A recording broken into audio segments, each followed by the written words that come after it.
They're still working on that. I'll get it done. I'll get it done, or I'll talk to Edwin about it. But let's use this for now. Because I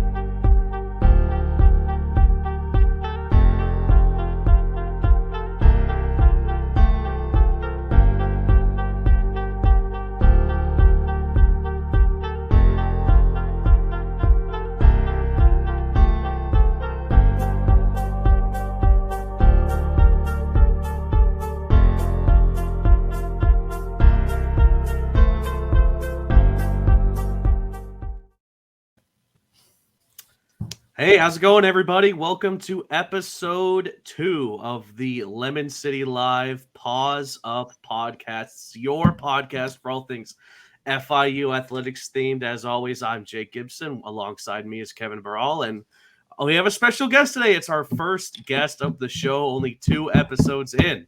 Now, that is progress. Please welcome none other than Jonathan Mayer. How's it going, guys? We're doing great. Obviously, we wrapped up football, but now we're kind of in the swing of things with FI athletics, basketball, and baseball, softball. So it's good times here in Miami.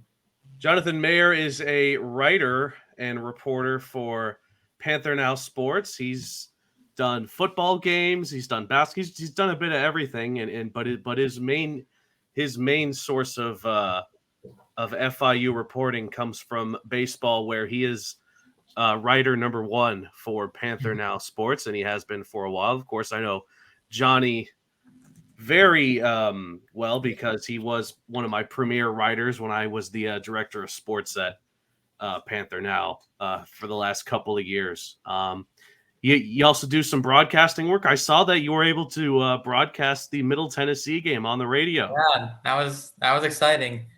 Especially how the game went, so that was a cool opportunity. For sure. Yeah, I know. You and I have called many a FIU athletics game, whether it was basketball or baseball, through the FIU 3932 program that's being done by AJ Ricketts. So it's awesome to see that kind of you moved up. You went from Mixler.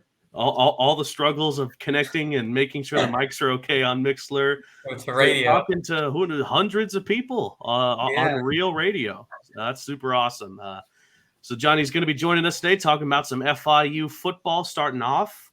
As I'm sure you all have seen by now, the Panthers football season is over after a 28-33 loss to Middle Tennessee on November 26th. They finished the season with a 4-8 record, missing out on a bowl game. It's a bit unfortunate, but you got to accept what it is.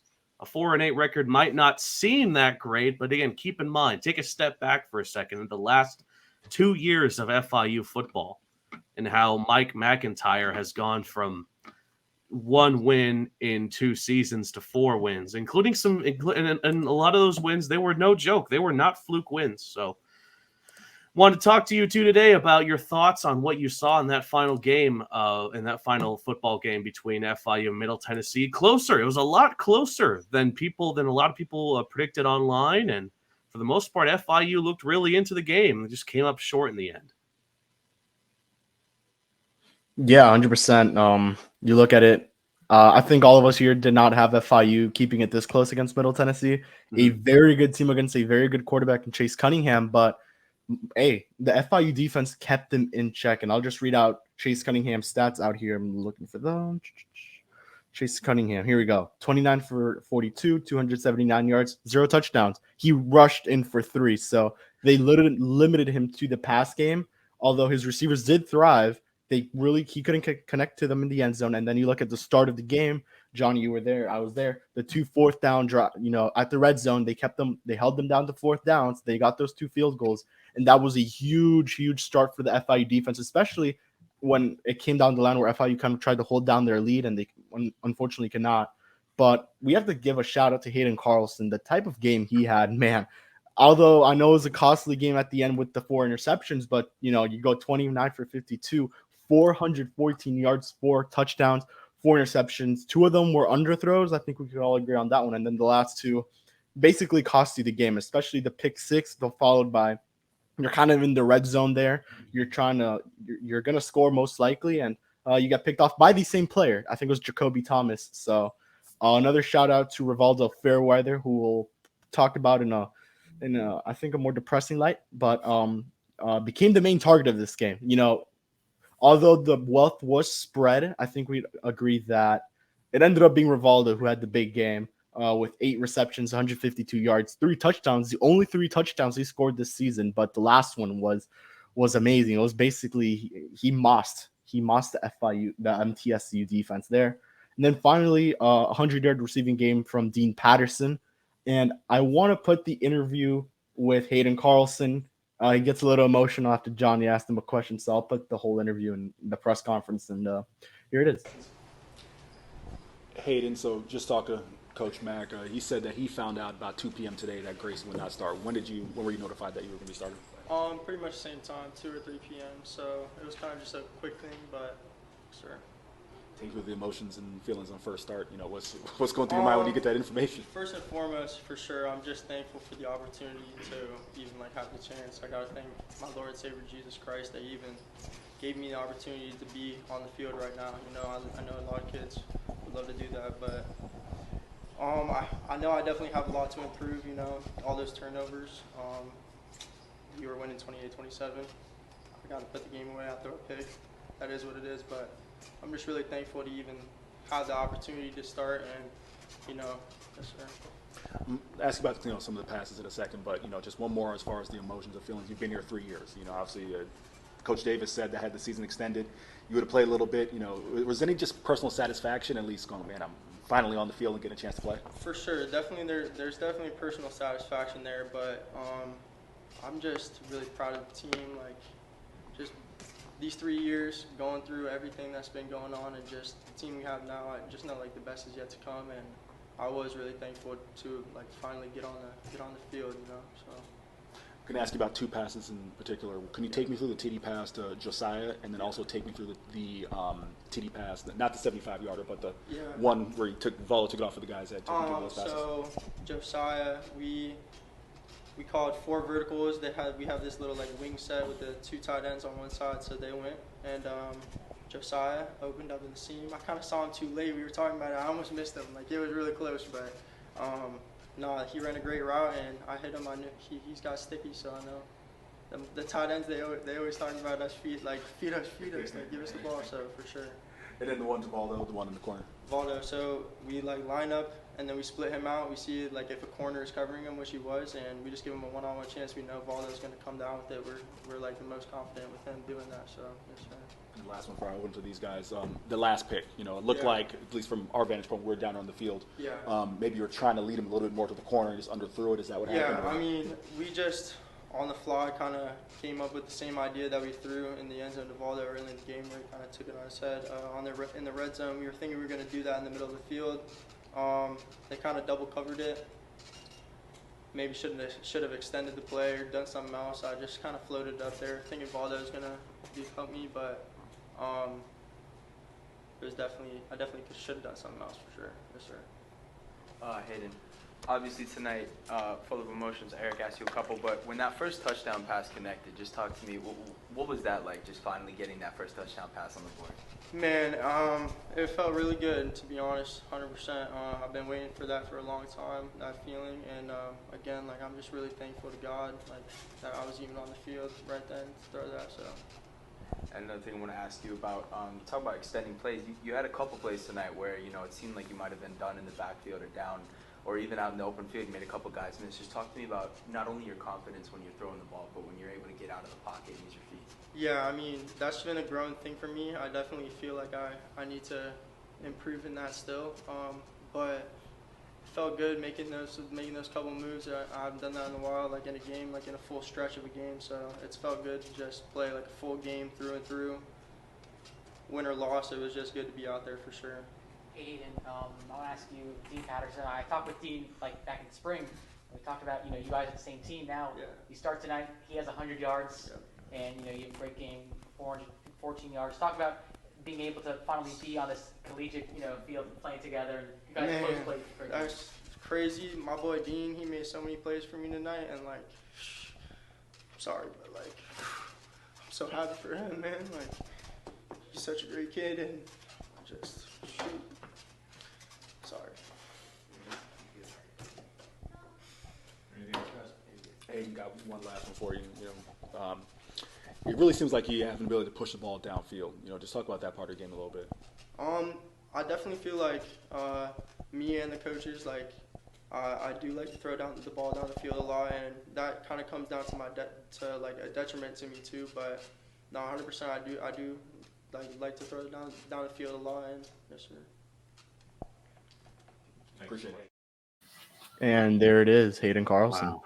You have to love the heart that Hayden put into this game. I know it was mixed results all around. Obviously, he went ham with the passing yards, but I mean, again, 4 picks. Most teams won't win a game when they throw 4 picks in any level of football. It's just that plain and simple. But you got to appreciate, again, first start, first touchdown, broke a lot of records today in his first game at quarterback, and just Johnny, again, you were there. Just talk to me about the emotions throughout the entirety of the game. Of course, it being senior day, a lot of seniors' last games at FIU. Just what was the overall feel like at the FIU football stadium? It's not the most impressive football year by all standards, but this was still a meaningful game nonetheless.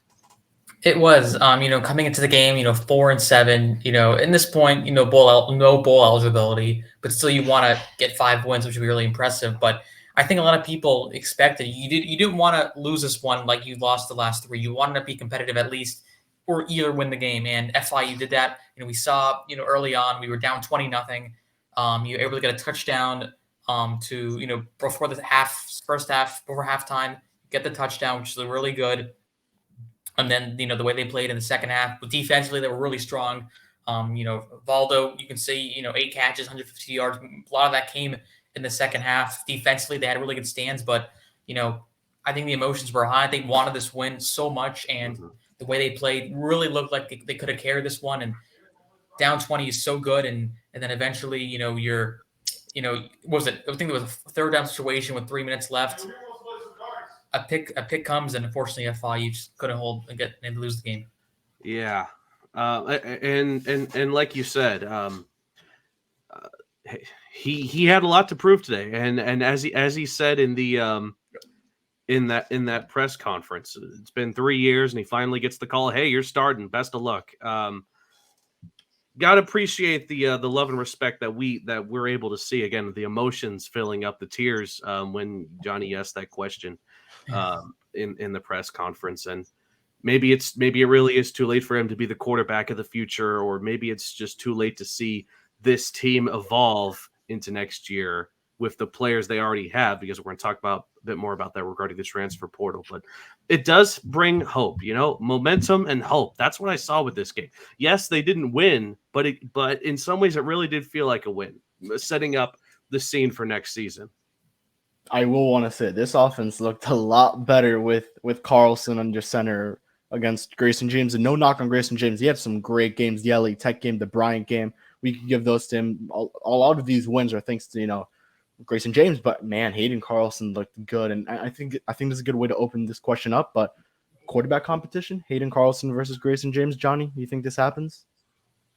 I mean, I think, you're open to anything, but, the way Grayson played, and he's kind of been that starter, but now you obviously, you want competition. It's good to have that within a quarterback group. So I'm not going to say he's the guy, but I think heading to spring, we'll definitely see Grayson have that spot, but obviously we're open to all ears. I do think, Grayson kind of deserves, obviously, honestly, I guess it's a question in the air, but I think both players have played really well. Yeah. But I think we'll see in spring the competition, but both guys, especially Grayson over the course, obviously a bit struggles, but they both have looked really good. And we'll see what the answer is, in spring and then heading to fall of 2023. It's a tough decision, and I don't envy Mike McIntyre when he has to make that decision before the beginning of next season, who's going to be the starting quarterback, if it's going to be Grayson, if it's going to be Carlson, or if it's going to be someone they pick up, someone that they recruit or pick up from the transfer portal in the coming months. But definitely a lot of positions that they're going to need to focus on, especially now more than ever, because one of the biggest things that we've seen these past few days is FIU players, and some big name FIU players leaving the Panthers, entering the transfer portal in hopes of going to another team to jumpstart their stats, get some highlight reels going for the pros whenever they want to do that. I have the list right here. The two biggest ones, without a doubt, is wide receiver Tyrese Chambers, who, if I'm not mistaken, didn't even play in the Middle Tennessee He did game. not play the Middle Did Tennessee not game. play. So that's a big weapon for FIU. That's going to be unfortunately leaving them, along with tight end Rivaldo Fairweather, one of the sparks on offense. Him along with Flex Joseph was two of the biggest playmakers this offense had, and some other key players and just role model athletes like defensive back Andrew Vollmer, linebacker Gathan Bernadelle, and wide receiver Jacoby Hewitt, also booking it out of FIU. And I'm not saying I disagree with their decisions. It absolutely makes a lot of sense for these players to leave FIU, because you can look at it. You can look at it from this way: they need to build. And I spoke about this a bit in episode 1. These players need to build highlight reels, make plays, show scouts why they're good enough to be drafted or signed into the NFL. And even if not in the NFL, into some of the other football leagues like the CFL, USFL, XFL, et cetera, et cetera, et cetera. And if they see that they're not doing that at FIU, then they'll want to go to a college that does. But just what are your general thoughts? Like how big of a blow will it be for FIU football moving forward to lose two of the biggest players, some of the all-pro first-team players that FIU has had, being Chambers and Fairweather? Well, very quickly, I want to just track back a little, very, very quickly to the Middle Tennessee game. And Jonathan had not arrived yet because he was at Boca coming back from, I believe it was spotting CBS. So we go down to the field and we see immediately Grayson James is limping. This is not good. And I reported this. I said Grayson James comes out of the tunnel limping. Did not take any reps at all, but he was suited up, looked like he was going, little movement. Tyrese Chambers was nowhere to be seen. That Eric confirmed that he will not be playing. Eric Henry, SB Nation, funny enough, we're both working for the same company, but he is not playing. Tyrese not playing, not out there for special team warm-ups, not out there for normal warm-ups, but he did come out for the senior, I guess ceremony you could call it. He had his uniform on, but did not, not in full gear. So you kind of assumed, especially right when they put Tyrese Chambers, because, we were there, Johnny, for the Tuesday press conference. Nothing was mentioned about Chambers being honored that day. You asked a question about the seniors being honored. He was not a senior who was mentioned until the day of, which it brought up questions like, ooh, this guy either is leaving or they're doing this because he's undecided about coming back or not. So, the day after he announces he's not coming back. So I really very, very quickly want to mention the teams that have already offered him a spot for 2023: UCF, West Virginia, Middle Tennessee, funny enough, Georgia Southern, Arizona State, Marshall University, Appalachian State, aka App State, Western Kentucky, University of Carolina at Charlotte, and Louisville. Those all add up to 10 colleges. So Chambers has a lot of spots to choose from. I doubt he goes to Charlotte, the 49ers. I doubt he goes there, but any other college I could see him go to. We're talking about this, Jake, that it would be a little surprising if he stays in Conference USA, just with the competition that he could play outside of the Conference USA, which, although I will say, this conference has gotten a lot better and it will get better as the years go by, but you could go to somewhere like Louisville where you're going to play some top-tier talent. So yeah, I would like to see where he goes, but I expect him to get a lot more offers, as the days go by. Same with Rivaldo Fairweather, who unfortunately did transfer. I saw this tweet. I don't know if you guys saw it, but I saw that.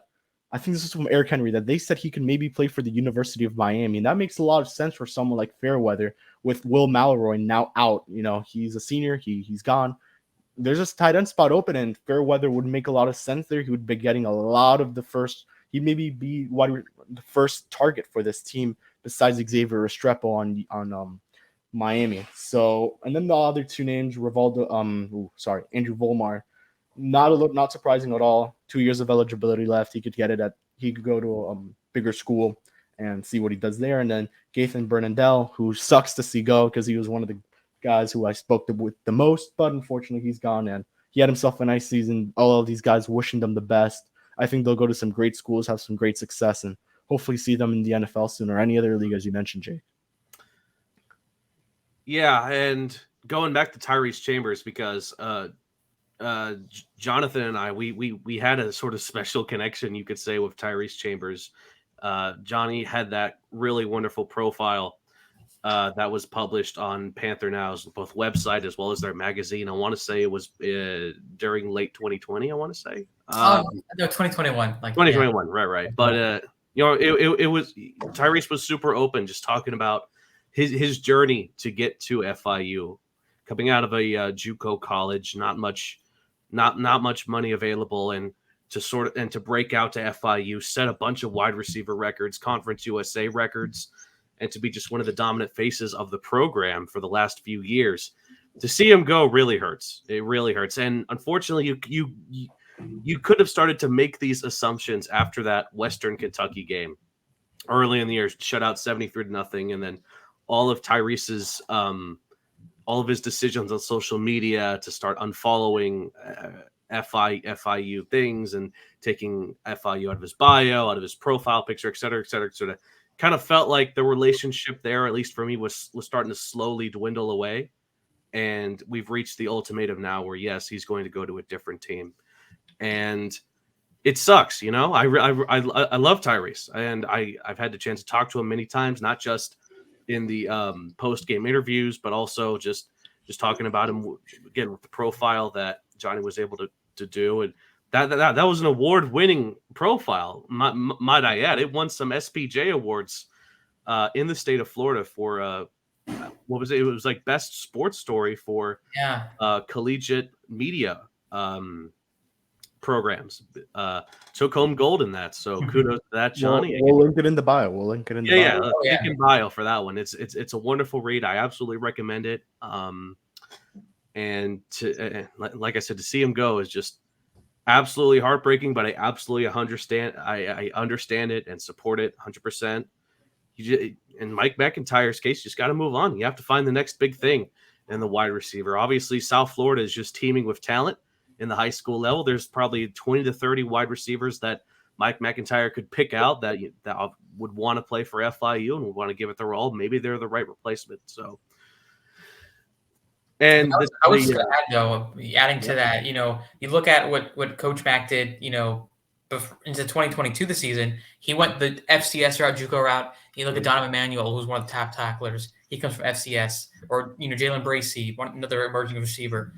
He's also going to look that route. It's worked in their favor. So a lot of the guys from G5, they're always thinking they're going to transfer out, but for FIU, there's still talent across in football. So I think FIU will find ways to get talented guys that are good in those FCS JUCO routes, and they'll bring them to your FIU, and it's worked. We've seen with Chambers and a lot of other guys. And I want to quickly mention that what FIU has currently a wide receiver right now is pretty dang good. We spoke about it. Dean Patterson, Chris Mitchell, Jalen Bracey. They have some good wide receivers. And I think I wrote an article on this on why the FIU wide receiver core may be one of the best will be one of the best in Conference USA down the line, because they really will. I do believe that. And although you lose a huge tight end in Rivaldo Fairweather, you still have Josiah Meehan, who maybe will start getting those reps. Got a touchdown in that last game against MTSU. Johnny, how do you feel about this receiver core moving on now?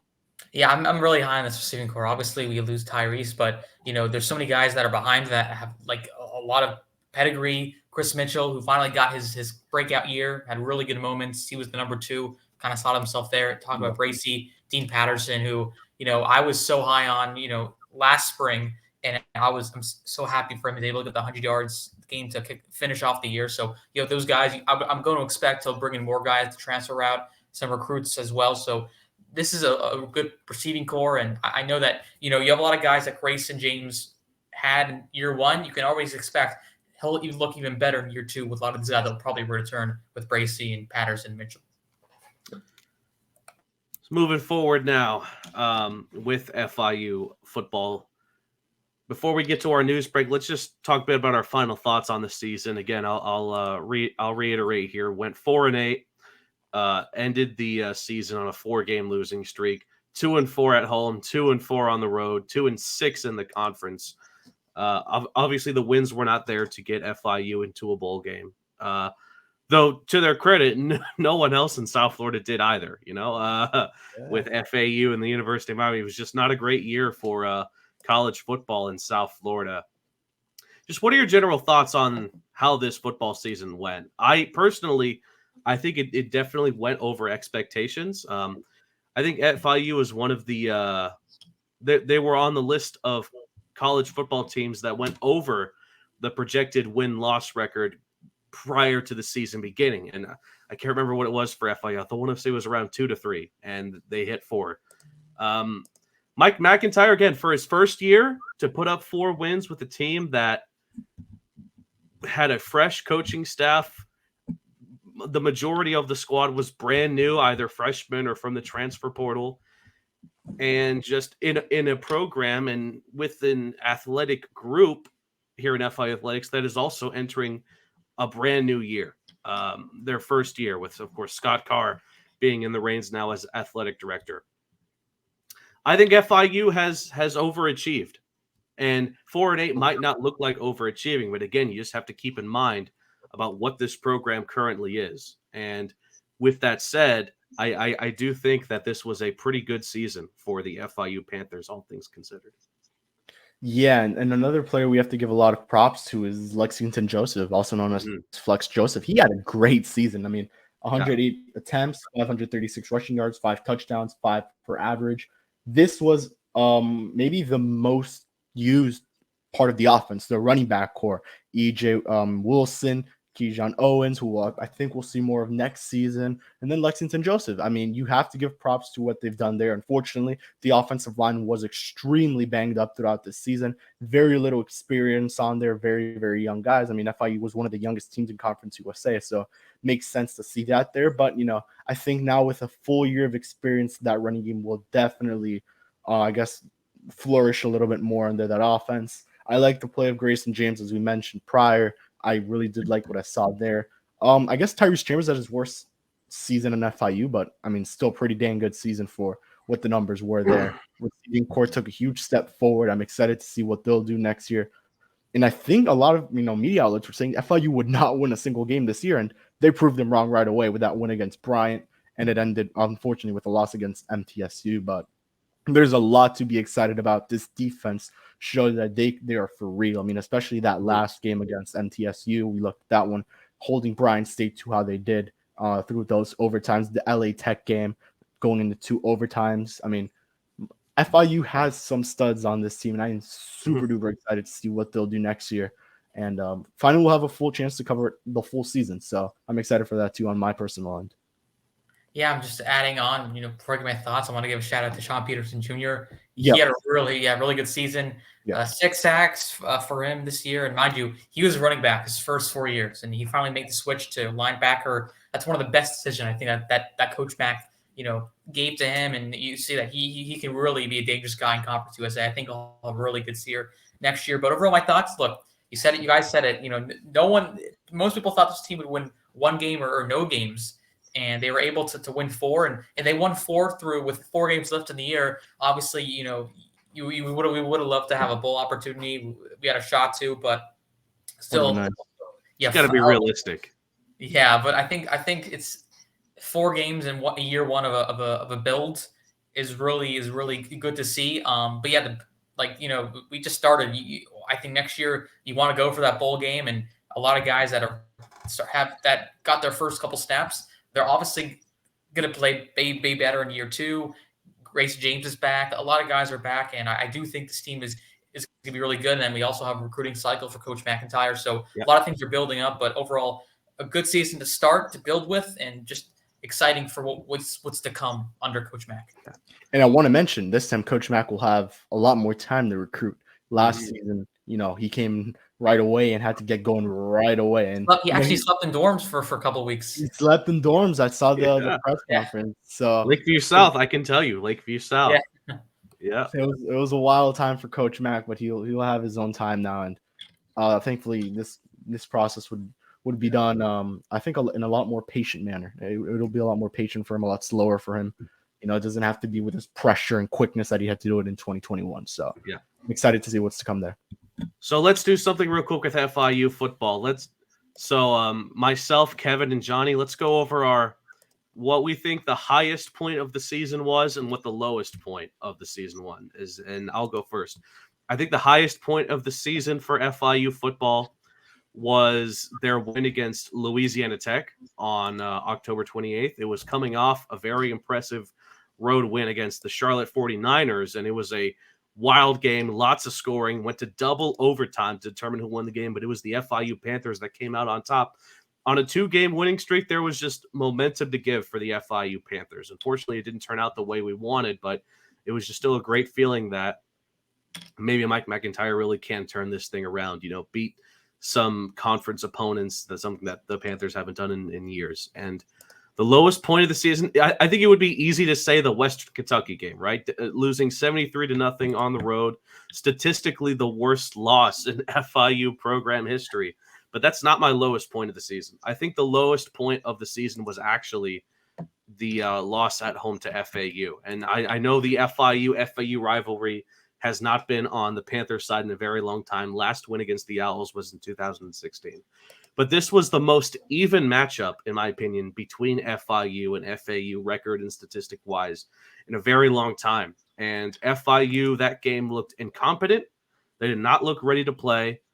They let, in my opinion, a mediocre team just run all over them, literally. And to get blown out like that, 52-7 at home, with bowl game eligibility on the line, it really stung. And again, it was against opponent that the students and the fans just don't like. In my 4 years, I didn't see FIU beat FAU, and I'm still waiting to see that. So I'll say highest point of the season, Louisiana Tech game. The lowest point of the season, the FAU game. What say you, Kevin?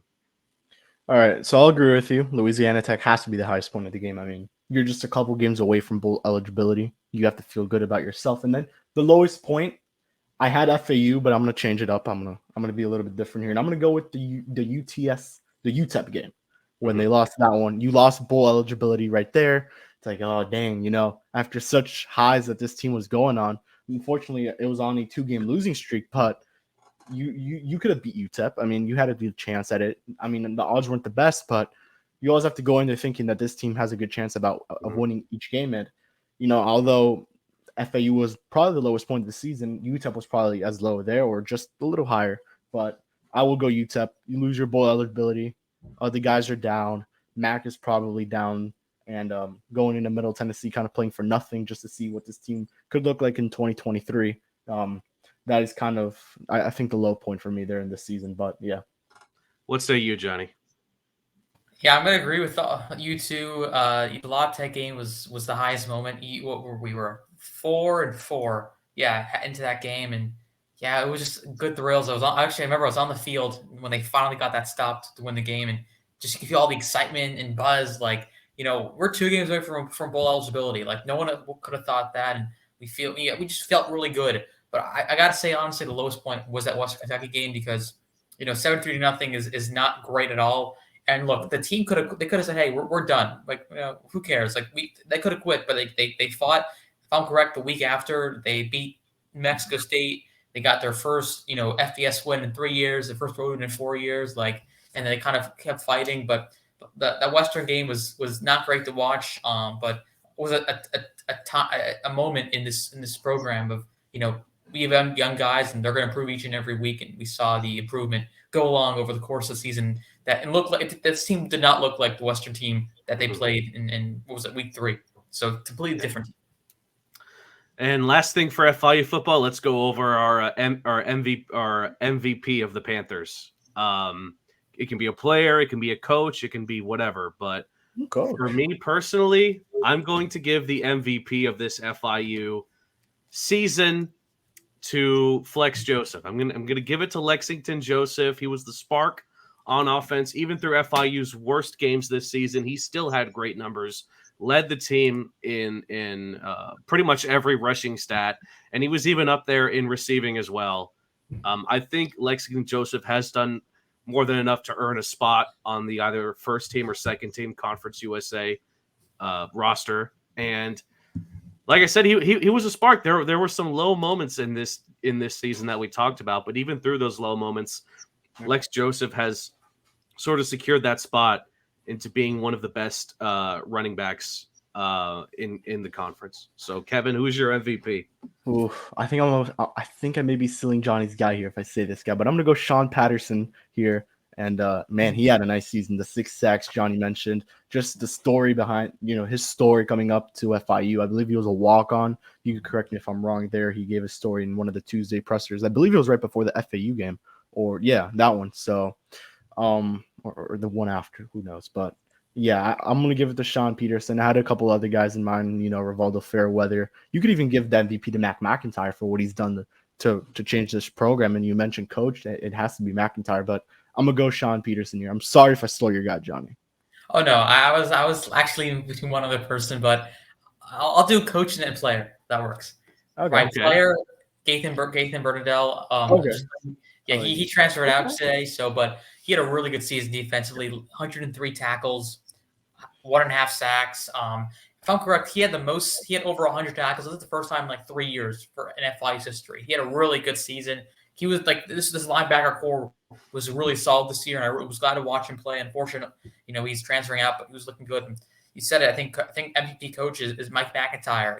For what this team looked like the past 2 years, 1-16, just one of the worst FBS teams coming in, and for what he was able to do and turn around quickly, get 4 wins. It just shows that this rebuild or build is going to be really quick. And I'm excited for what's to come. And I do think this is a bowl team heading into 2023. Yeah. And I quickly want to mention, this was reported 51 minutes ago. FIU set to extend its partnership with Adidas. So I guess that's some breaking news there. 50 minutes late, but cool to see. Some more FIU swag with the uniforms and the merch never hurts anyone. I forgot. I forgot to add new uniforms this year. They were great. And also the new unis. I can't forget also the helmets. Chef's the field designs too. Also shout out to Scott Carr.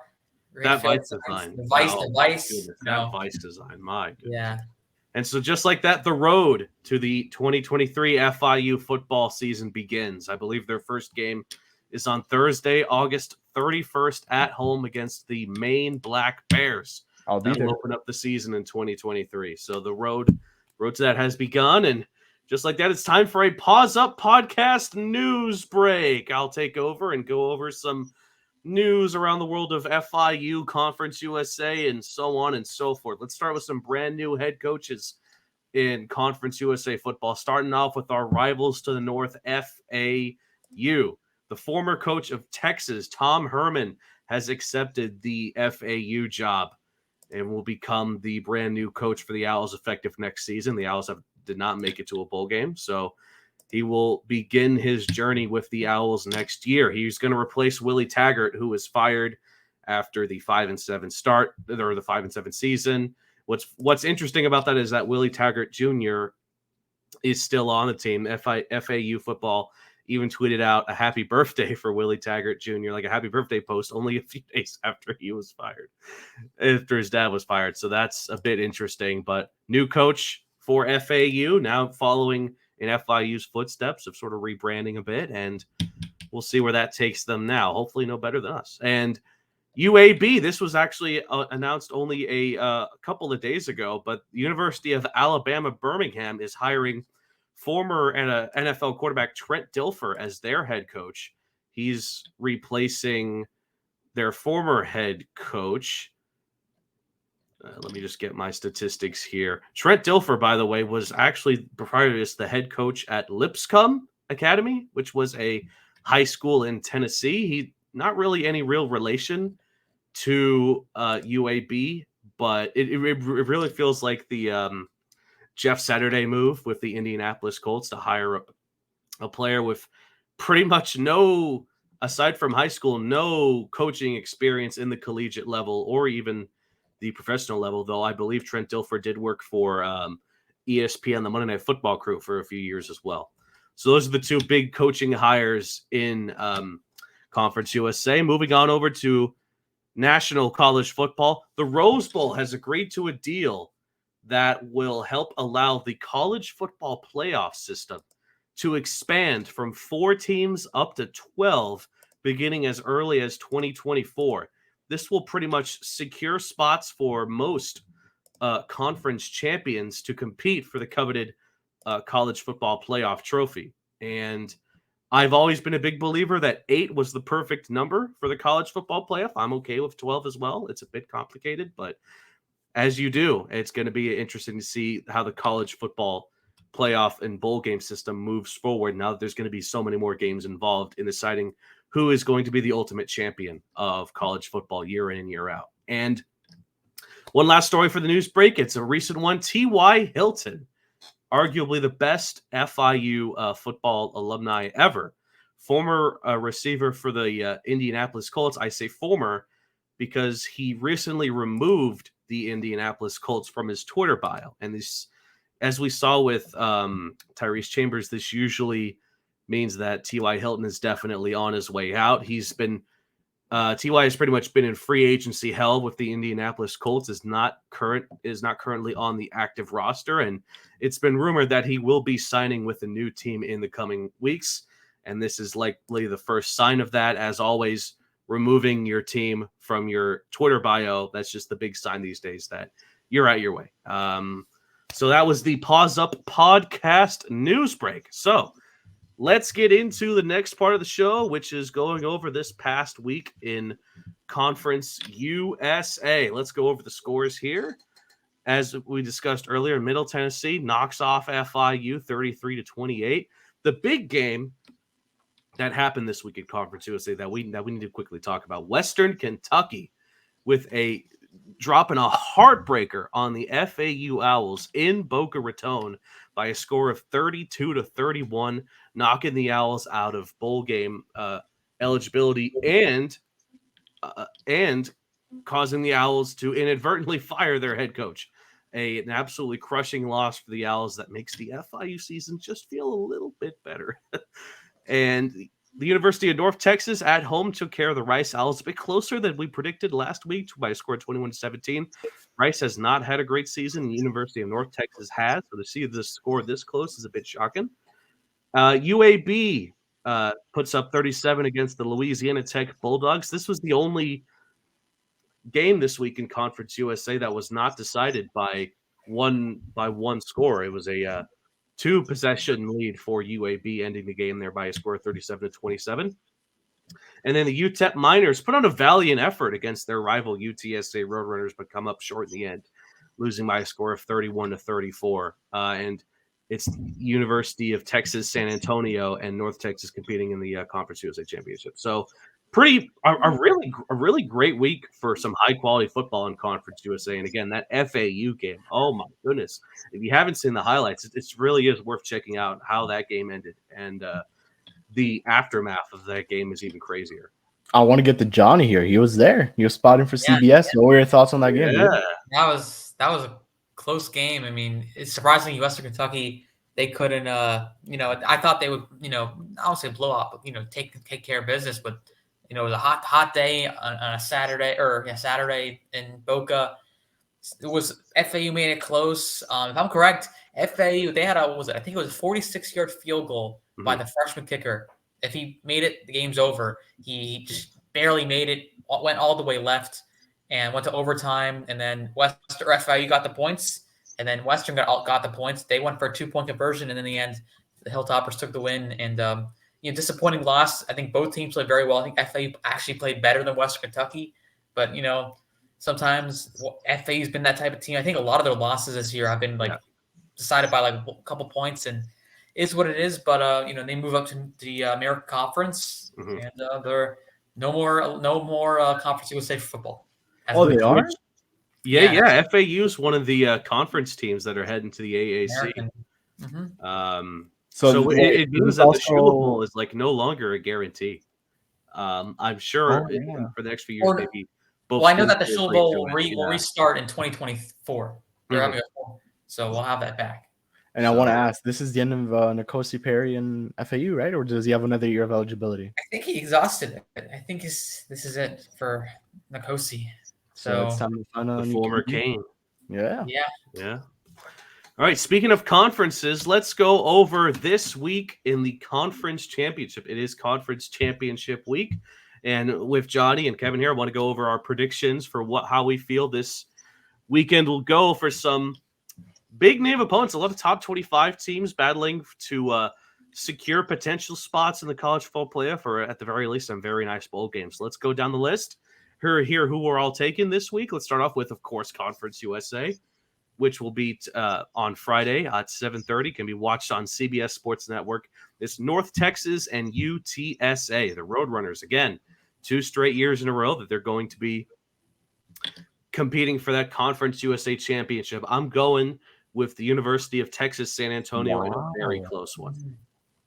Who won last year? UTSA? Yep. I'm gonna go UTSA. I love this matchup. This is gonna be a very, very fun game, but I think it'll end up in UTSA's favor. They've had a great season and they've been able to hold off a lot of good teams. They've kept it close these past couple of games. It's been some close games, especially this last week. Very, very close. And I know they had another close game earlier this season as well. So maybe it's gonna be a lot closer than we expect, and UNT ends up kind of upsetting UTSA here, but I believe it's I want to say Frank Harris is the QB for them, and he's phenomenal. He's maybe the best QB in Conference USA, or one of the best. So excited to see that matchup. Yeah, I'll agree with Kevin here. I think UTSA is gonna. I mean, both teams are really good. I think both teams played really close with each other back in the Alamo Domes, but I think UTSA pulled this off. They've had a really good season, and I just think they'll cap it off. They're also going to the American. They probably want to send it off in the back-to-back championships. So I think UTSA gets the victory. Yeah. Moving on to the Pac-12. And again, we get into some ranked battles here that will ultimately decide the way the AP Top 25 will look heading into bowl games. The number 11 Utah Utes battling the number 4 USC Trojans. If the Trojans want any shot to get into the college football playoff, this is a must-win game for them against a very strong Utah team that has exceeded expectations. That'll be also on Friday at 8 p.m. Can be seen on Fox. I'm really feeling an upset alert here for Utah. Again, tough environment. One of those hard-nosed football teams that doesn't get a lot of media exposure against USC, who I believe, along with UCLA, is leaving Pac-12 in favor of, I believe, the Big Ten next year or in the next couple of years. I'm doing it. I'm taking Utah in the major upset. Unfortunately, I think USC's college football championship hopes are going to get upset here by the Utah Utes. I'm going to go with USC. I like USC. They've been extremely good. New coach, I believe it's Lincoln Riley. That's his name. And then you have quarterback Caleb Smith, another great QB. So I'm going to go here with USC. You can't doubt that team. They've been phenomenal this season. Yeah. Yeah, I'm taking the Trojans to win this one. It was Lincoln Riley, Caleb Williams. They've looked really good towards the end of the year. So I'll take them for a Pac-12 title and obviously keeping themselves in the CFB. Yeah. Moving on to the Big 12 now. It's going to be the first game on Saturday, starting at noon, and can be seen on ABC again. The TCU Horned Frogs. No one really expected TCU in the beginning of the season to be considered to be in the top 10, top 5, and to be considered in the college football playoff championship is massive for them. And you look at their strength of schedule, they're for real. But they're taking on a very good Kansas State Wildcat team who is ranked number 10. I'm not feeling an upset for this one. TCU knows that they want to impress the country. They don't want to even be considered on that upset alert. Give me the Horned Frogs here. And I think they actually win rather easily. I'm also going to go with the Horned Frogs. Yeah. Yeah, I'm taking TCU. They've had this will be a fun game though. Yeah. In State, but I'll take TCU. I've been really impressed by them. I'm excited to watch them this year. I think Kansas State keeps it close for 3 quarters, and then the fourth TCU just kind of runs away with it. And on to the MAC. Not every great conference championship game has to be against ranked opponents. Toledo versus Ohio. Again, if you don't follow the MAC or some of these smaller conferences, this may seem like a strange battle. But these two teams again are very good, and looking at the FIU realm, these are some top quality teams that FIU would play if they ever did. It's going to be even. I'll go with Toledo here. Okay, I'm going to do the Jack Harlow here, and I'm going to say I have a friend that goes to Ohio, and I'm going to go with Ohio taking this one. Yeah, I'm going Ohio. I remember I think they knocked off FAU, so I'll take Ohio. They're a sneaky team that has looked good. And I'll take the Bobcats. On to the Sun Belt, starting at 3:30 and can be seen on ESPN. The Coastal Carolina Chanticleers against the Troy Trojans. What name? Coastal Carolina is a very young football program that in the past couple of years, it's kind of like the opponent under them, UCF, that has just sort of sparked in talent these last few years. I'll go with Coastal Carolina here. I will say I don't know that much about Troy's team thus far, but again, kudos to them for making it this far. But I'll go with Coastal Carolina. Just have a good gut feeling. I will go with the gut feeling as well, and I'll go Coastal Carolina. Yeah, I'll take Coastal as well. There's surprisingly no Louisiana, which usually has been, or even the App State, which are both really good teams. It's good to see, now Coastal and Troy battling off, but I'll take the Chanticleers over Troy. Mm-hmm. Moving on now to the AAC. You're going to see a lot of familiar conference opponents competing for this championship game next year. This will be seen at 4 p.m. on ABC. The University of Central Florida Knights, arguably the best team in the state of Florida right now. You're got to be up there with Florida State as well. Going up against the Tulane Green Wave, who have, I got to say, some of the cleanest uniforms I've seen in college football this season. Again, I don't want to say upset alert. I think going to be close until the end when UCF will pull away. I'll take the Knights in this one. I'm also going to go upset alert. I'm going with the UCF Knights. I'll take the same. Tulane has been really good, but I know UCF did knock off Tulane in same place, New Orleans. So I know that Tulane wants their revenge, but I think UCF, they lost a good one against USF, but I think they will take the championship before they head to the Big 12. And before we keep going, I want to ask, what are the Conference USA teams that are leaving, or is it only FAU? It's FAU, Rice, UTSA, UAB, North Texas. Mm-hmm. Jeez. And then there's one more. There's one more. It's Southern Miss, right? Not Southern Miss, no. Southern Miss and Marshall, I think, are leaving too. Yeah, they already left. They already left. A lot of teams, right? This is just the beginning of a crazy period for this conference where I think that's all the teams. I think I'm missing one more, but yeah. So, what's the conference at now? How many teams it would be? Very little, right? It would be, I believe, 4 teams remaining. But again, keep in mind that they're going to be adding 4 teams as well, being Sam Houston State, Liberty, Sam Houston State, Liberty, New Mexico State, who FIU played earlier this season, and Jacksonville State. Okay, so they're rebuilding that conference there. Yeah. But I was thinking about this before we move on. I was thinking, FIU, you look at the upcoming schedule, you bring a lot of FCS foes. You put you in a spot where FIU really has a good opportunity to get to a bowl appearance. Obviously, you keep Middle Tennessee and Western Kentucky. Those are really good teams that we're seeing. But, you bring up Sam Houston State, Jacksonville State. You beat New Mexico State. Liberty's good. But still, those are teams that FIU has a chance to play well against. And, all of a sudden you can look for a bowl appearance in 2023. Yep.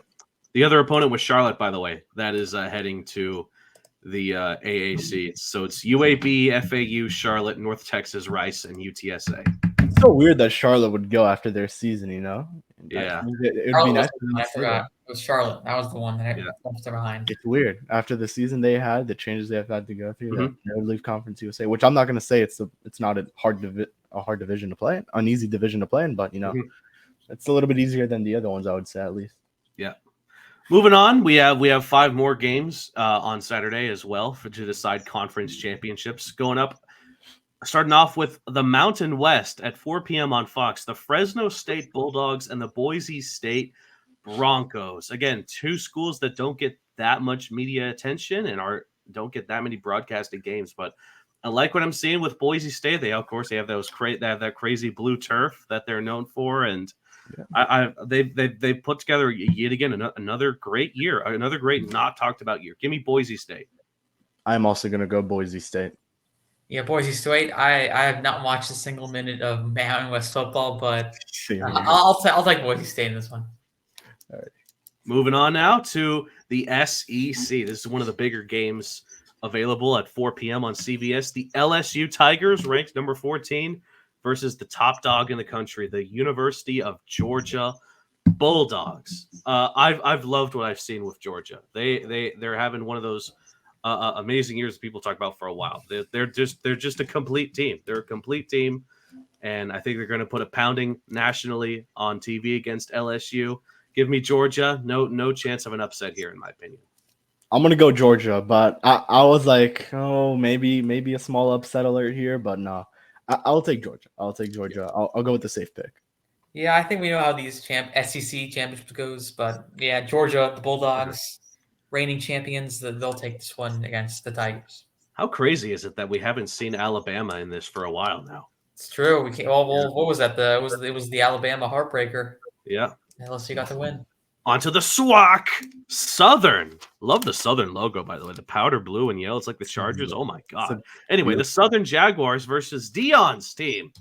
Jackson State, the Tigers. Ooh. You have all those rumors, and Deion, I believe Deion's actually going to make the announcement on Sunday on where he's going to go after this season. I think USF was one of the teams that he had mentioned that he was interested in. His contract is done after this year? Huh? His contract's done after this year, Deion? I believe it is. Yes, it is. And wow. And again, it's Deion. It's prime time. Yeah. Who wouldn't want Deion coaching their team? Give me Jackson State. They have a really solid squad, and they're one of those super small teams that get the recognition they deserve, again, because of the high quality coach they have. That's trying to make a name for himself. I could see Deion moving up the ladder, coached in the pros. So give me Jackson State here.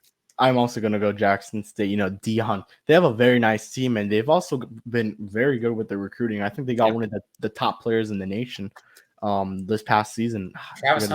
Travis Hunter, there it is. And he's been playing both on offense and defense, so he's been a stud.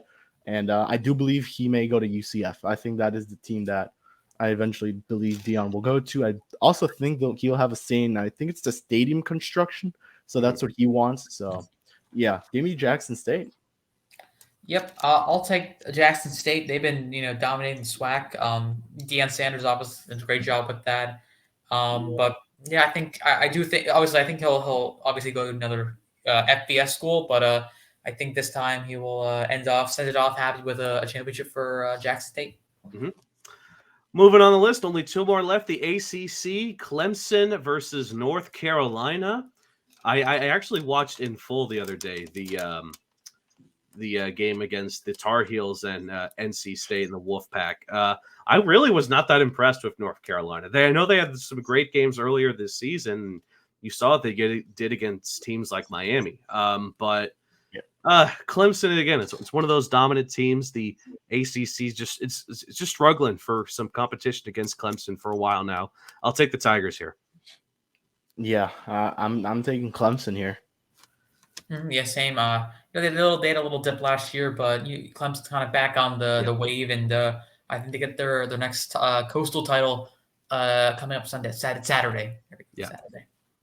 And the last game on tap at 8 p.m., the Big Ten, Purdue against Michigan, the number 2 team in the country. I mean, kudos to Purdue. They had another surprisingly good season, but they're running into a Michigan team that, again, just knocked off Ohio State for the second straight year in Columbus. They planted their flag on the midfield logo. I mean, yeah, I saw that. Yeah, I mean, who would want to play Michigan right now? Wolverines. Yeah, Wolverines. They may go all the way too. Taking Michigan. Surprisingly enough, FAU played close with Purdue back in October. Adding to that, but I do think Michigan, they're the best team, one of the best teams in college football right now. Honey, you keep bringing up FAU. You're honestly worrying me here a bit. I'm just, I'm FIU all the way. I don't know what you're talking about. I don't know what you're talking about. Oh, okay. Sorry. All right. So that was your look at conference championships this week, and then of course next week and the next few days after that it will be some of the bowl games on tap. Let's quickly look at FIU men's basketball. Just want to briefly touch on this. So the next episode will focus a bit more on men's basketball as the season sort of ramps up and we get into conference play. Suffered a loss against Eastern Michigan following their quick invitational where they did go 2-0, beating Stony Brook and Eastern Washington, but fell by a score 68-80 against Eastern Michigan. They have a couple of non-conference games left against Florida Gulf Coast and Howard before they play their first conference opponent I believe, at FAU, and then down the line into the coming months, it's going to be conference teams. I think 4-3 might not indicate, oh man, this team's going to be amazing, but I do like the growth. I'm seeing from this super young, but still pretty talented FIU squad. Yeah, and this is something we spoke about here, that if there's a comparison between FIU football and men's basketball, it said they're very, very young. So definitely like to see the growth, the positive record here. So I have not watched much FIU basketball. I plan on doing that. So, with football season over, I'll definitely have more time for that. And I know Johnny's been there for every game, at least almost every game. So he definitely has a lot to tell us. Yeah, 4-3, but yeah, it was a tough loss yesterday against Eastern Michigan. A game where Coach Ballard was really disappointed, and FIU was up 12. In the first quarter, they had an 8-point lead into half, and unfortunately, Eastern Michigan, they had Imani Bates, obviously, Noah Farrakhan. Those are really key guys that Stan Heath brought in recruiting, and FIU, couldn't win the game. Denver Joseph didn't play as well. It was a tough loss. I do think this team, though, is still really, really good. They have a lot of pieces, but I think you said it best, Jake, that this team, they're still young, they're gelling. They're still trying to see what works well with chemistry and what players work in sync. But I do think this is a good team, but they have a really good matchup on Sunday against Florida Gold Coast in Fort Myers, where they got to take care of business. They got to get the win against a good Florida Gold Coast team. But still, I do think that this is a good FIU team in store, but got to get wins, and it starts on Sunday night as well. And to give FIU some credit, they have a really nice winning streak against Florida Gulf Coast going on now. I believe it's 5 games. Again, the Florida Gulf Coast, it's one of those programs where they've done great in the they've made it to the tournaments, and they've done well. They beat USC this year, first game of the year.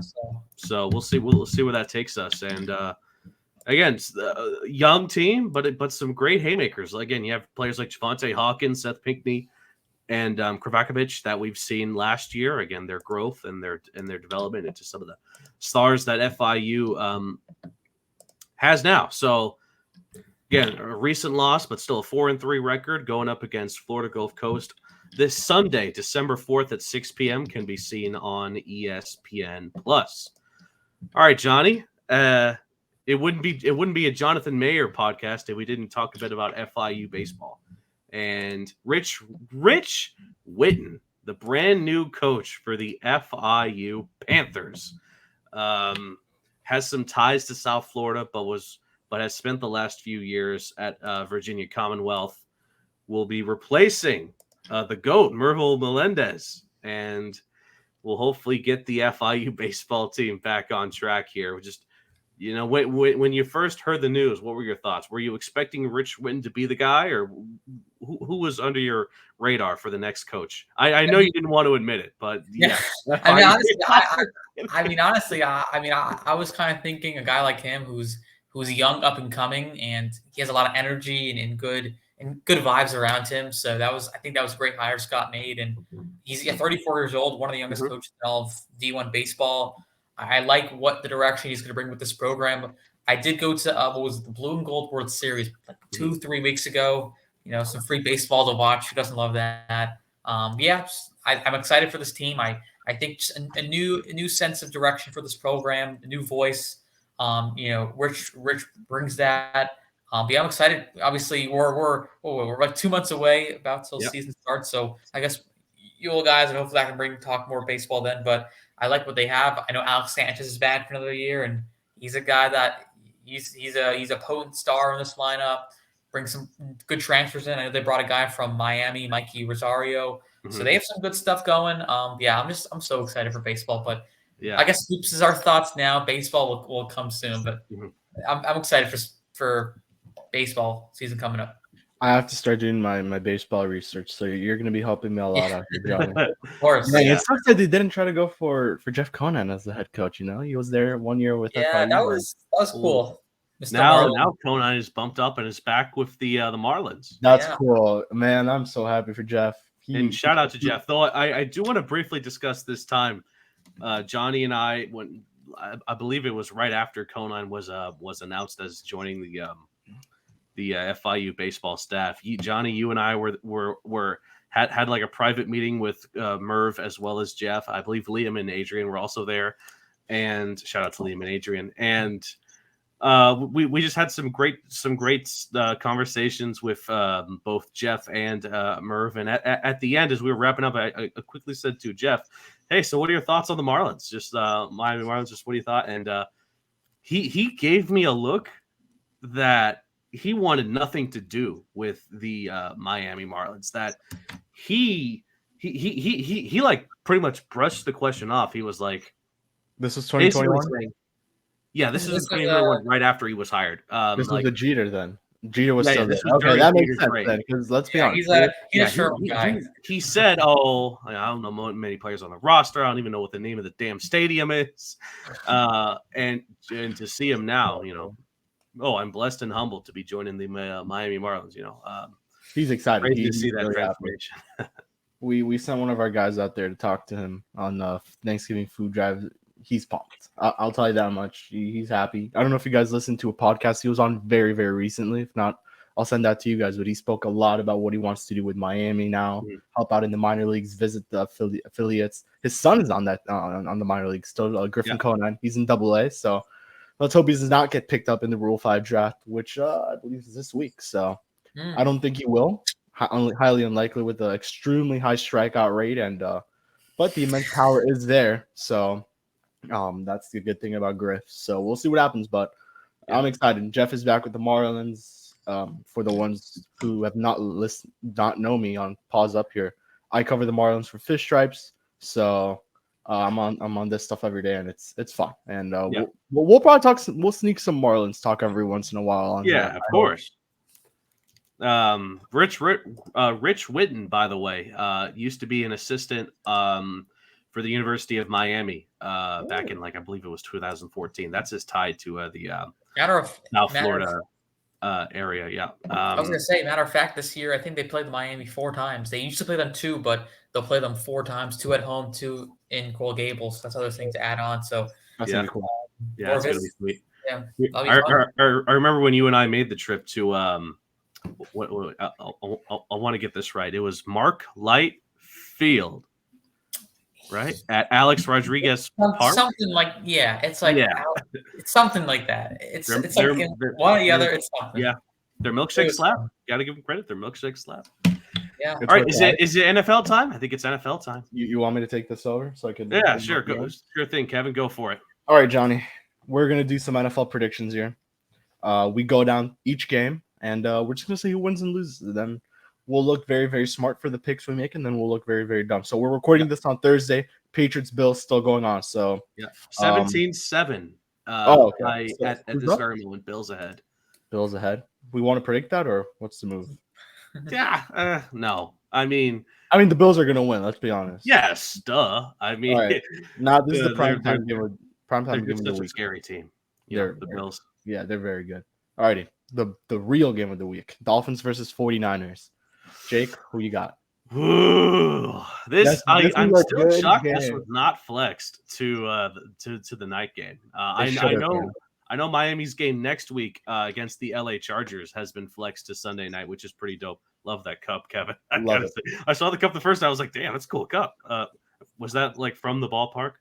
Yeah, it's one of the ones that you get at the ballpark.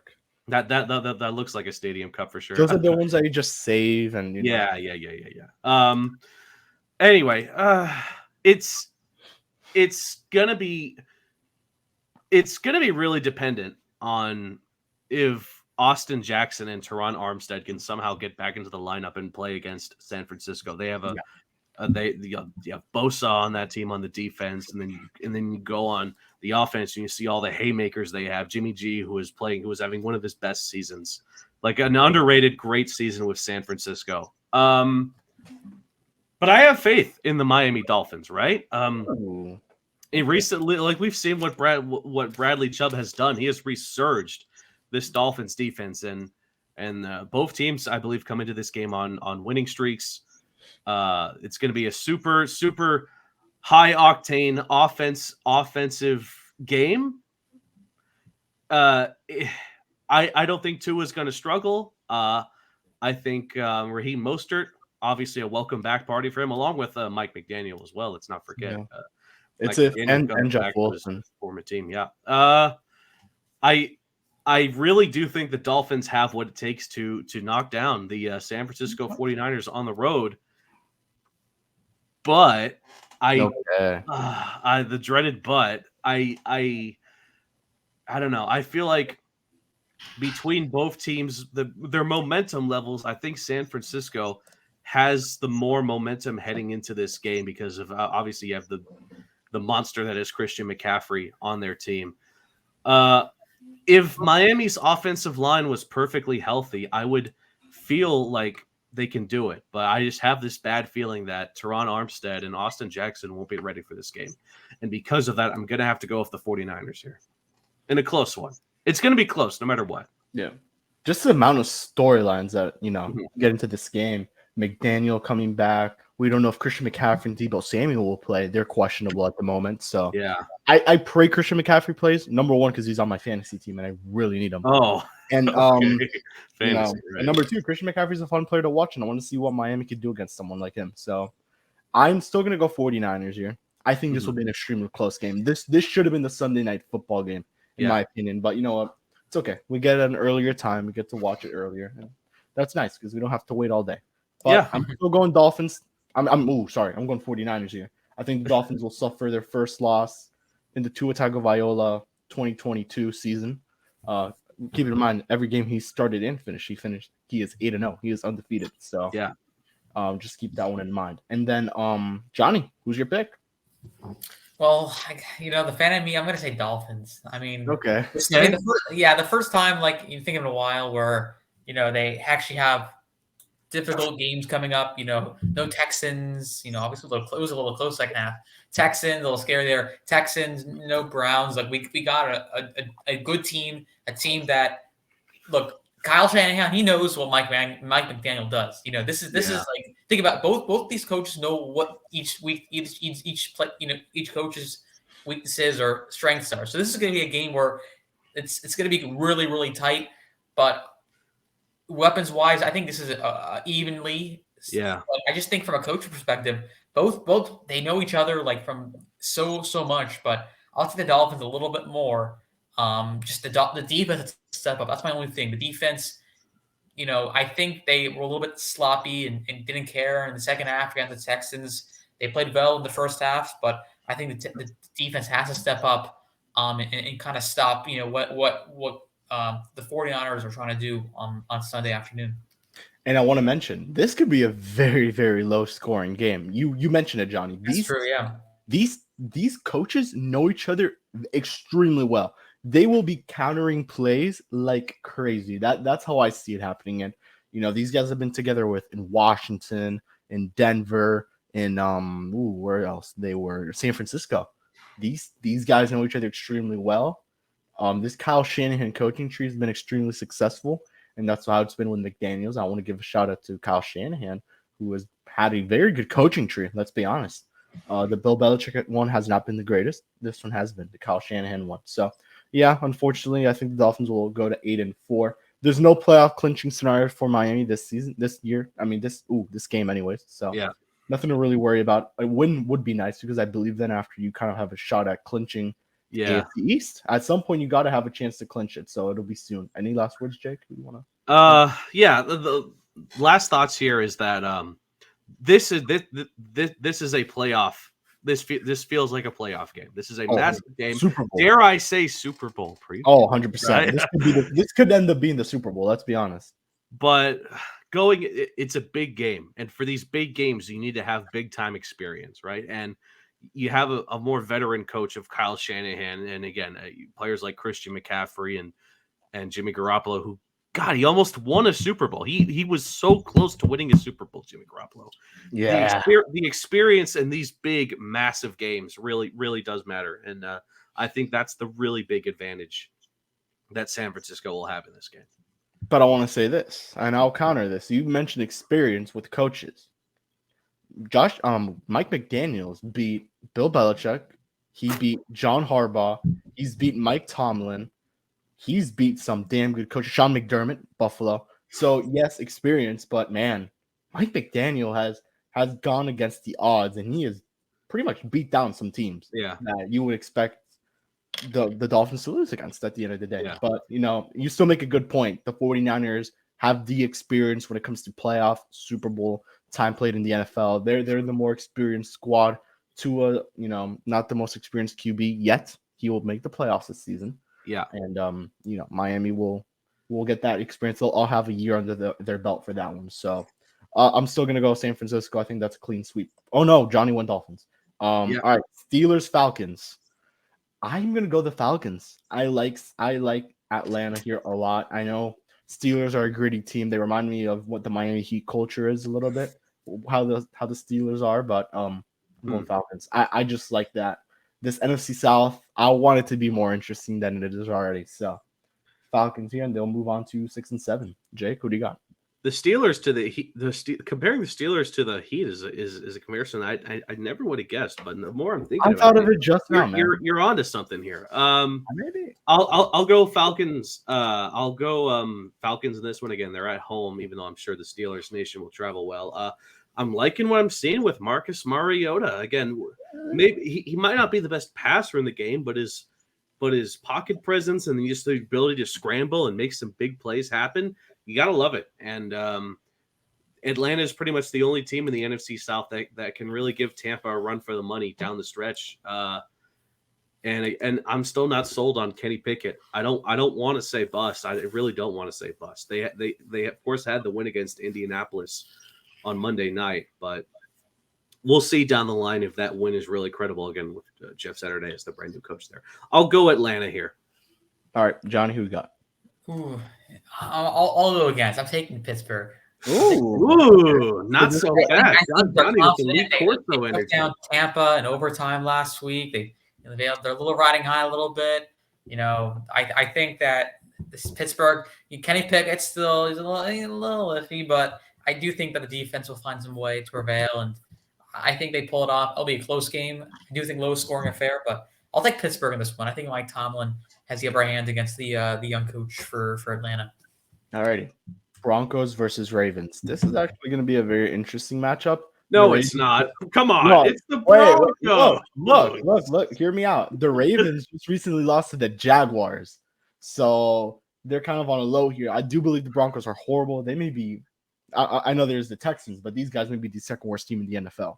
So I'm still going to go Ravens. This is going to be an absolute blowout. Maybe Russell Wilson gets a touchdown or two. The Ravens are still going to blow out the Broncos. I would be absolutely shocked if Denver keeps this close and even pulls up the upset here, but Ravens, look, man, this is Jacksonville is a better team than you think. Okay. Oh no, they're really good. They played their guts out against Kansas City, and again, they had Trevor Lawrence is kind of reminding me how I felt about Tua his first and second years here. He's going to be a great quarterback. Just needs time and he needs weapons. I'll go Ravens here. I just hate what I'm seeing with Denver, and it's a shame because I really do love Russell Wilson. I thought when he was with Seattle, he was just a phenomenal quarterback, great guy. I believe he's even a Walter Payton Man of the Year recipient. I want to say, I believe so. I love Russ, but he's not cooking, and he's going to ride to another L this week, sadly. Yeah, give me Baltimore. Yeah, man, it's weird. Russell Wilson, you would have thought that maybe a little resurgence here this season, but no. I mean, he's always been a very consistent quarterback, but I guess Father Time's catching up to him. I guess we could say, unless this is just a big down year. Hopefully they're good next year. But Nathaniel Hackett's been horrible. We mentioned this, I believe, on their last show. He's just sucked. He will definitely get fired. If he's not fired, I would be shocked. All right, Johnny, who you got? Ooh. If you stop saying ooh, this is not a ooh matchup, Johnny. It just there's just no team just feel the same. Like they're just so disappointing years. Okay. You just don't know who has the advantage. I'll take the Raiders. I don't know. I think they're looking a little bit more Broncos, Ravens, not Raiders. Oh, Ravens. I'm sorry. I thought you were saying Raiders. Okay, I'll take the Ravens. Yeah. All right. Okay. Good. That's too easy. Close. I thought you were talking about Raiders for a second. Packers and Bears. Is Justin Fields playing this week or no? I have no idea. All right, then I'm gonna take the Packers. Yeah, God, who knows if Aaron Rodgers is playing this week? Old man Rodgers is in. I actually would have loved to have seen Jordan Love get a start. It would have been crazy, but man, at this point, you just gotta start Love and see what's cooking there, man. I mean, but what really I think is going to give Green Bay the advantage, is Chicago's defense. You saw what they let Mike White. People think Mike White is the Messiah now just because he beat up the He's Chicago pretty solid defense. though. And yeah, he looked good, but Chicago's defense just looked flat out horrible. And I'm taking Green Bay, by the way. Yeah. Aaron Rodgers still owns Chicago, as he likes to say. Give me the pack. Give it to us, Johnny. Yeah, I'm taking the Packers. I just think they're a veteran team. Down year a little bit for them, for Aaron Rodgers and company, but Packers is a game you got to win in a division matchup.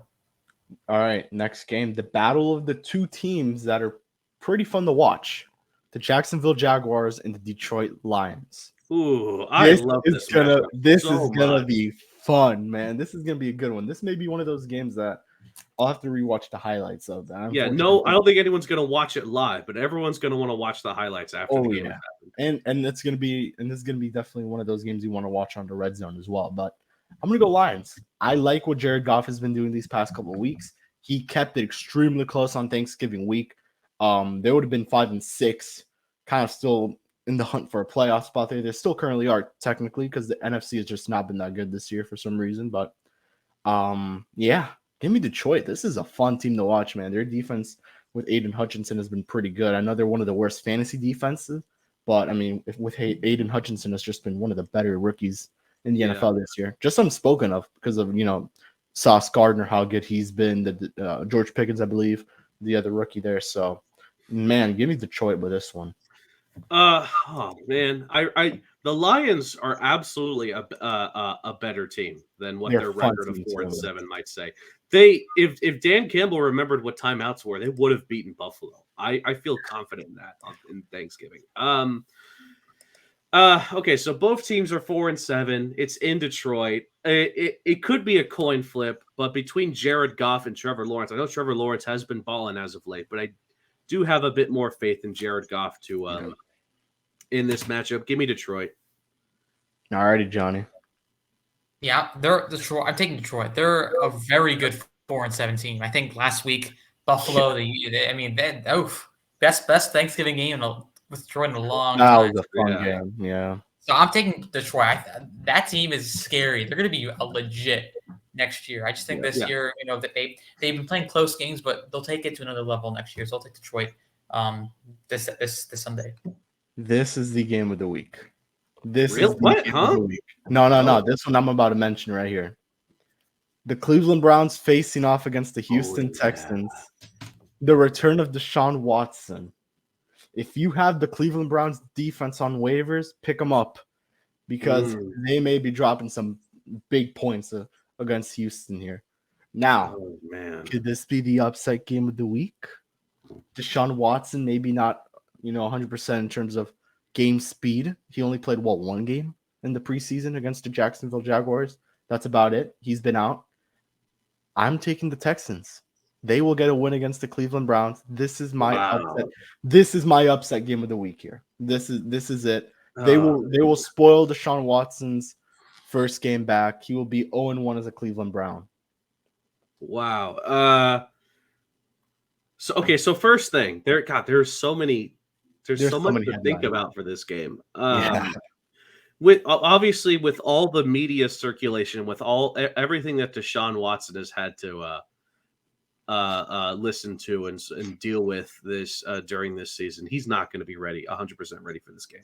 There's no way anyone could be 100% ready against a former team to play. Yeah, and then you add that on against his former team in Houston as well. The fans, I wouldn't be shocked if at every snap that Deshaun Watson takes, in the huddle, he's going to get booed at. This is not going to be one of those happy, you were a great player for us and you're coming back. Oh, it's great to see you again. No, this is going to be the exact opposite, and for good reason. At the same time, though, I still trust a discombobulated Deshaun Watson over Kyle Allen or Davis Mills or whoever the hell is going to be the quarterback for the Texans this week. It would be like a feel good thing for the Texans to beat Cleveland. They've had a pathetic year. I don't know what they're going to do in the draft, if they're going to go after Bryce Young or somebody. They better. They could have all the momentum leading up to this game, and it's still not going to be enough. I don't think they'll beat Deshaun Watson. I don't think they could beat Jacoby Brissett either. Give me Cleveland. I will say the Texans. It'll probably be like a low-scoring tie game at halftime, but then Deshaun Watson and the Browns are going to make the adjustments, and they're going to take out the Texans. Okay. What do you got, Johnny? Ooh, yeah, this is gonna be an interesting one. I don't know. I do know the whole Deshaun thing a little, has been a big thing going on. I guess for me, I'll take Houston. I don't know if Brandon. I'll take Houston. I don't know if Brandon Allen's starting. Kyle Allen, is he starting? Right? It should be. I don't know. It depends, but I'll take for a trap game. I'll take Houston with their second win. All right. Mike White against Kirk Cousins. Jets versus Vikings. I'm going Vikings. 1 p.m. Kirk is scary, man. 1 p.m. Kirk is an absolute menace. He is a home game for them at 1 p.m. Yeah, it is. It is unfortunate. The Jets. The Jets. What can I say about the Jets except I knew it from the beginning. Zach Wilson was not that guy. He's not that guy, right? I just had a bad feeling about good old Zach. And I'll give Mike White some credit.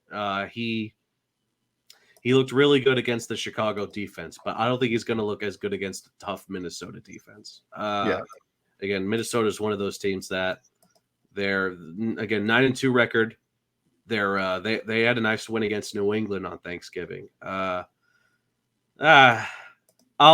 take Minnesota here. It might be close in the first quarter, but then the offense for the Vikings is going to slowly ramp up. And again, 1 p.m. Kirk Cousins is a menace. Give me the Vikes. Yeah, you are certainly right. Kirk Cousins between prime time and 1 p.m. he's a different person. But I do like Mike White in New Jersey, New York.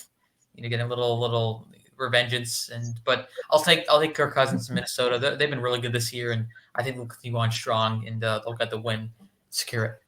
This is actually a very important game here that I'm about to mention here. Within the division, definitely will have playoff implications. It is Commanders versus Giants. This is a fun game. This is going to be a fun game to watch. This may be the hard game to predict here, man. This is going to be an extremely close game. The past years, these matchups have been very, very close, if you guys know about that. I'm going to take Giants. Gut feeling Giants. Man. At home, I like the Commanders. I like the Commanders, but I'm going to take the Giants here. Not by much. This could be like that game-deciding field goal or that final second touchdown that gets scored, or even an overtime game, but I'm going to go Giants. So I love Saquon and on the New York Giants, he's been one of their key weapons. I absolutely love the season that Daniel Jones has had. It's probably one of the, no joke, the best quarterback seasons so far in the NFL has belonged to Daniel Jones, with the lackluster offensive line that he has, the lack of weapons, obviously aside for Saquon and whatnot, but I also love Scary Terry and Taylor Heineke on Washington. I wouldn't want to bet this game. It's going to be so damn close. This could be one of those low scoring, can go to overtime kind of games where both teams will have a shot in overtime. They'll have the ball and they're a field goal with like 5 seconds to go. Well, one of these teams will win. It's a coin flip. It really feels like you have to flip a coin for this one. Both teams are even. I'll go with the I'll go with the New York Giants. The big reason for me is because the Giants are on a 2-game snide. They're back home in MetLife, and they have the talent to be like a really great team in the NFC. Maybe make a playoff run and make some noise there. They had that tough loss against Detroit, and then the Thanksgiving loss against Dallas. Now that I'm thinking about it, Washington I think this is the toughest game to pick this week. No joke. Tougher than Miami, San Francisco, even. I'm going to quickly change my answer. Give me Washington. I'll agree with you, Kevin. I'll take the Commanders after giving it. I took the Giants. Keep in mind, I took the Giants. Oh, you took the Giants. Whoops. I had to give it a second thought, but I'll take the Commanders. Okay, you could go either or, honestly, man. You're right. This is a close game. I know the Giants have been slipping a little bit. They had a really hot start, but now they're kind of they're still 7-4, but they're not as the team that they were beginning of the year. I think Washington's riding high, a little more momentum. With Heineke in the shotgun. I'll take Commanders as well. I have a gut feeling that it'll be a close game, but I just think Washington has that push late in the season that they have so far, and I think they'll take this big time win. And I want to quickly mention that at this point, I believe all NFC East teams will be making the playoffs if the season ended today. So that's crazy to think how good the NFC East has turned. Remember, they used to be horrible. Think about it. They were like the dumpster. I think what was it 2 years ago? The Commanders were 7-9, and they got in. The Cowboys were like they hosted a division game, but they were like one of the worst teams. Yeah, and I also do think you're right that the Commanders did get in that year. And they put up a good fight against Tom Brady. Now that was the debut of Taylor Heineke. Taylor Heineke, yeah. All right, this is gonna be another fun matchup here. Titans versus Eagles. Oof. The Eagles could clinch, by the way, today in this game with a win. I believe that is the playoff scenario for this week. Also, the Vikings, they could clinch as well with a win. So technically, we all chose Vikings. They would clinch. I'm gonna go Philadelphia. They will clinch, and they will be making the playoffs in 2022. Feels like the Eagles have been playing at home for the last 3 months. But Jalen Hurts is having an unbelievable season. So is AJ Brown. That duo, I think that duo is on the same level as Tua and Tyreek, just absolute balling out. The backbones of the team. I like Philadelphia's offensive line more. I like their defense more, and I like their quarterback more. I think Derrick Henry can only do so much in this game. Give me Philadelphia. Yep. You're up, Johnny. This is gonna be super fun. Is this Sunday night or Monday Night Football? This is 1 p.m. This is 1 p.m. Yeah. Wow, that's gonna be probably Jim Nantz and Tony Romo on that call. But I like the Eagles. The Titans are a good team. I'll take Philly. They're playing well this year. Just keep it going. I'll take Philly. Seahawks, Rams. I'm taking the Seahawks. I believe. Ooh. Okay, yeah. That with that's a 4:00 game, right? Yeah. This is a 4:05 game on Fox. The Stafford's still not in, right? No Stafford. No, it is Perkins or something. Yeah. No Stafford, no Cup equals no win. Give me the Hawks. Yeah. Yeah, I'll take Geno and the Hawks. All right. This is gonna be a fun one here. AFC Championship matchup from last year. Chiefs versus Bengals. This is a fun matchup, man. Yeah, we got good stuff this week. Yeah, dude. This may be the best week in football. Maybe. I'm taking the Bengals though. I'm taking the upset. I think they'll do it again, and they're playing in Cincinnati this time. They're the upset. No. Oh yeah, because the Chiefs are. I'm going to agree with you. I'm going to go Cincinnati on this one too. Johnny's just saying no. No, Johnny's shaking his head. All right, why is Kansas City winning, Johnny? No, they're rolling. What was it? Didn't they they lost? It was like a 2016 against Tennessee last time they played. Bengals. I don't know. Yeah. I think Kansas City. They're the team. They're 9-3. Patrick Mahomes is the guy. I don't know. I'm just not the biggest Cincy person. I don't know. Okay. I do not like the Bengals as well. I'll tell you that now. I don't know. I just want to be the guy that doesn't take the under. I'll take Kansas City. I'm not going. I'll just go. All right, Chargers Raiders. I'm taking the Chargers here. Actually, no. Secondhand thought. I'll go the upset. I'll take the Raiders. Ooh. I'll take the Raiders. Okay. I like it. I don't know if Josh Jacobs will play. I hope he does because he's also on my fantasy team. Monster game. 300 scrimmage yards. Hey, 51 points on fantasy. I'll take it. Who you got, Jake?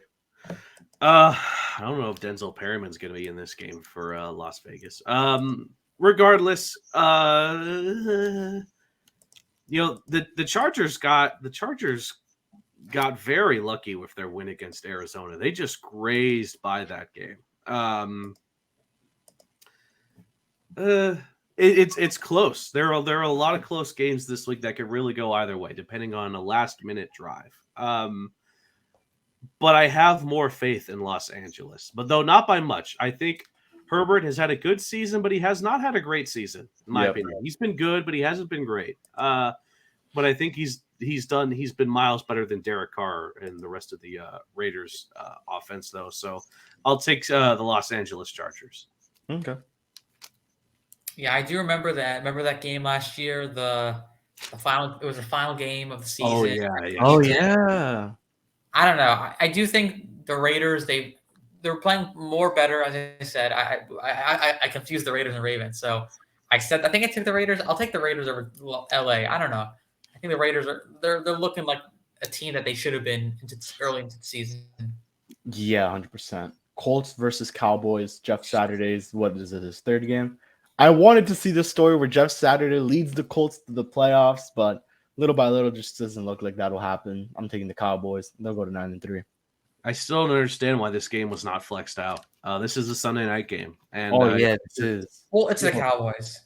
Yeah, this is not an impressive. This is not an impressive matchup. You could have put the Chiefs and Bengals. That would have been a great one. You could have put Commanders, Giants, or Dolphins, 49ers. Those all would have been much better primetime games than this. Give me the Cowboys. Not much to really say here. Yep. Yeah, Cowboys gets the Colts. And before we get to the final game, just a quick reminder: the teams on bye are the Carolina Panthers, who stand at 4-8, and the Arizona Cardinals, who are also 4-8 and have been underperforming big time this season. Alrighty, this should be a fun one here: Saints versus Bucks. Two teams under 500 trying to get to the top of their division. Who has it at this moment? Is it the Falcons who are at the top, or is it? Let's see. Yeah, no, Tampa's at the top, but not by much. Right. The NFC South has become the new NFC East, right? No one in the NFC South has a winning record. Yeah, this turned into the NFC East, as you mentioned, but I'm going to take. You can never doubt Tom Brady. I'm taking Tom Brady to beat. I'll take Thomas Brady, the GOAT, in a big game to turn the season around, to win the NFC South. You have to trust Tom in a game like this, and I'll take Brady in the Bucks. Yeah, I'll take Tampa in this matchup. I think they need wins. That's really they lost a bad game against the Browns. If I'm correct. Yep. So I think this is a Saints team that's still. I'll take Tampa. And I'll let you finish it off, Jake. All right, Johnny. Any final thoughts? Again, thank you for joining the show. You've been a really great guest. Happy to talk some FIU. What are you feeling, Johnny? Yeah, great time just talking to FIU as we kind of approach a time where we got only really hoops. I mean, we got some swimming and stuff, but really all hoops, and then we got holiday break coming up, which will be fun. But yeah, right now football's out, soccer's out, but still, we're kind of hitting a stretch where we got so much going on. Yeah, into the new year. What's your way too early prediction for baseball? Wow, baseball. I mean, my way too early prediction is we win 35 games and we go to a regional. So hey, I like the sound of that. First year head coach doing that. I love it. All right, again, thank you for being on the show, Jonathan Mayer. Again, to those listening, thank you again for following us on the Pause Up podcast. Again, a brand new show. We're only in our second episode now, but the love we've seen the growth and the love we've seen on social media has already been super awesome. And Kevin, I can't thank you all enough. And And again, next week we'll be back talking some FIU hoops, maybe a bit more baseball, and maybe some new storylines here and there. You never know. And so for Kevin and myself and our guest Jonathan Mayer, we say thank you for watching, and till next week, pause up.